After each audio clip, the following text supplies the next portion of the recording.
Overview. Hair is such one thing which tends to change the appearance of one's personality.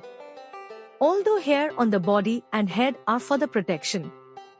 The hair on the head protects us from the harsh weather, sunlight and injury. Hair on the body protects the outer covering of the body from dirt, sweat, injury and infections. Hair on the genital parts protects us from STI and infections. These hair gets their nutrition from the blood supply. That clearly means the growth of the hair depends upon the nutrition in the blood. Types of hair fall.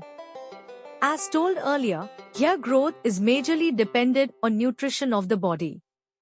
Commonly people tend to lose around 45 to 65 hair strands per day, which is very normal and mostly people don't notice this. But if it more than 100 strands, we term it as hair fall, and at this stage one starts noticing. You can see hair in your comb. This happens due to stress or poor diet. If this exceeds to 150 to 200 or more than this, you suffer from excessive hair fall.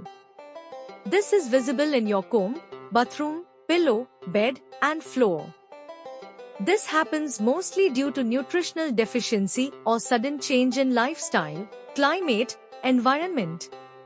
Losing more than 250 hair strands per day comes under severe hair fall, which mostly happens due to underlying illness, disease, infection medications. This condition not only causes physical trauma but mental and emotional too. Now we will discuss what are the types patterns of hair loss. Thinning of hair from top in this is the most common type of hair loss. It is mostly due to aging effect. In males the hairline on the forehead rects, whereas in female their partition becomes broad. Circular bald spots, alopecia erecta, one may lose hair in a circular pattern from the scalp, eyebrow, beard or skin. This can be due to genetics, infection, medicinal side effects or some unknown causes. Severe hair fall. This happens with almost everyone at least once in a lifetime. And it is majorly due to nutritional deficiencies. Full body hair loss. This is caused due to high-grade medicines or chemical procedures like chemotherapy in case of cancer.